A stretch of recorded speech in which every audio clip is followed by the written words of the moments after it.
This is Yoli. I went to her childcare program that she started out of her home in the community where I grew up. I was in her program when I was 4. Over the years, she served hundreds of children in our community. Her program was so fun. We played outside, we played hide and seek, there was Play-Doh, there were blocks. Yoli would ask us things like, how are you feeling today? Are you feeling happy? Are you feeling sad? Are you feeling angry? She really helped us make sense of the world. She really focused on communication. It was a mixed-age classroom. There were children that were infants, there were toddlers. The older children learned to lead. The younger children learned from the older children. As it turns out, we were doing incredibly important work in her program.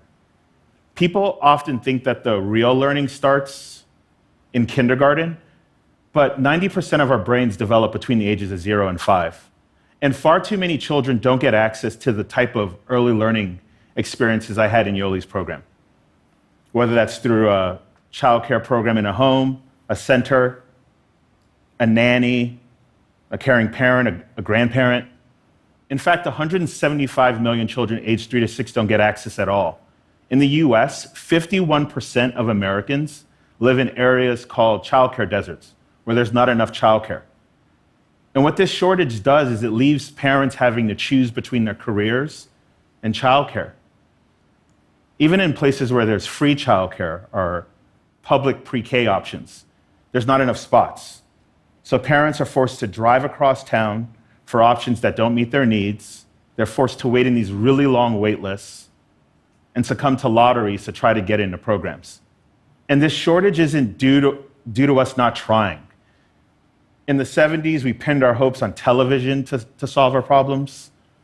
Today, the touchscreen generation is learning how to count, how to read, using apps and games, but apps and games can't care for our children. Apps and games can't change diapers, can't ensure our children are getting access to the appropriate social emotional growth that they need. And there hasn't been enough money, enough teachers, enough classrooms. We've tried everything. We haven't been able to solve it. So what if we could live in a world where we did have enough childcare, where parents had a multitude of options to choose from in their communities? Maybe the answer is right under our noses. Maybe Yoli was onto something. Our homes.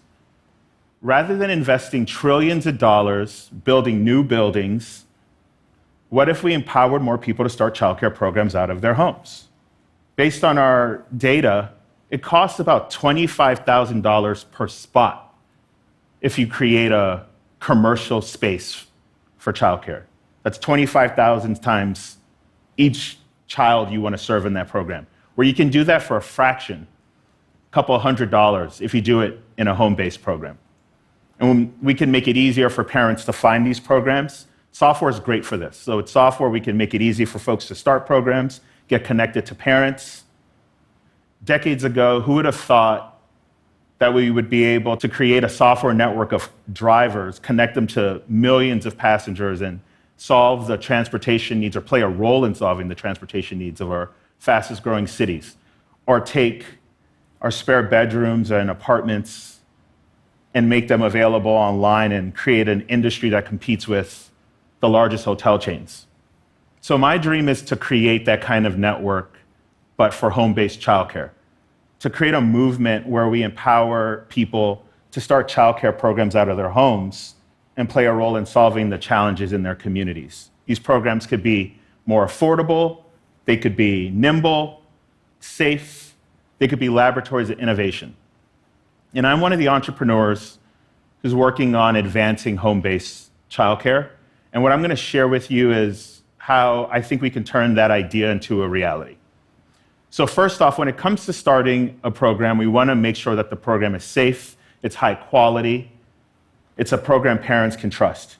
This is Christina. Christina started a childcare program out of her home in San Francisco, started with her husband.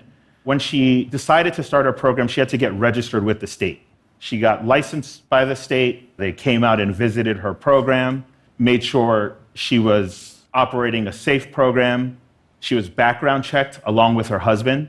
And if there's any issues that she experiences in our program, any violations, she shares this information with the state, and the state makes it publicly available. To make this work, we got to make sure it's easy for parents to get this information when they're making a decision for their children. Along with this, we need more information about Christina's program. What's her background? What's her philosophy? What are her tuition rates? Who else is in the program? Is she operating a safe program? Is this a program parents can trust? Along with this, what do other parents think about the program who've been enrolled in the program? This is the type of information parents need when they're making this decision for their children. When operating a childcare program, it's not the same as driving a car, making your apartment available online, or delivering groceries. It's really important we ensure that the programs that get created are safe, secure, and allow us to live up to the promise of early childhood education. Lastly, when it comes to starting a childcare program, we need to make it easier for folks to take the leap. There's this big misconception that starting a childcare program out of your home is expensive, and you can barely make a living doing so. But that's not true. The economics vary widely by location, by your home, by your background. It's really similar in terms of, from an economic standpoint, the way real estate works in terms of how rents work in different markets. For example, when Christina started her program, she was able to break even within 3 months of starting her program. And we're seeing folks start programs in studio apartments with 1 to 2 children in the program. And we're seeing a wide variety of different types of folks starting programs. We're seeing grandmothers or former K-12 teachers. We're seeing social workers, artists. We're seeing Montessori teachers who've been in the field for 20 years and realized the opportunity of running their own program. Folks who are into forestry and have master's degrees, former nurses starting fully outdoor programs. Going back to Christina was a former child therapist, and when she started her program with her husband, she quickly got to a point where she was earning 6 times as much income running her program than she was in her prior career. She was able to move to a single-family home in San Francisco to operate her program. And the big reason why she's able to do this is she's not having to incur the cost of commercial real estate. She's doing this out of her home. And her program is actually more affordable than programs nearby. It's a win-win for her and for the parents. So I want to live in a world where there's more Christinas, where there's more Yolis, where parents don't have to drive across town for programs that don't meet their needs, where parents don't have to drop out of the workforce to ensure their children are getting access to the vital early education our children need. A world where we can walk around our neighborhoods and tour a Spanish immersion program, a fully outdoor program, a science-based program, and make a choice. It's during these early years, children learn to speak, they learn to communicate, they learn teamwork, they learn what it's like to start something and fail and try again. A lot of the skills I use as a CEO today, running my company, these are things I learned before I was 5. These are the moments and experiences that make us who we are and make us human. And I can't think of anything more important than that. Thank you.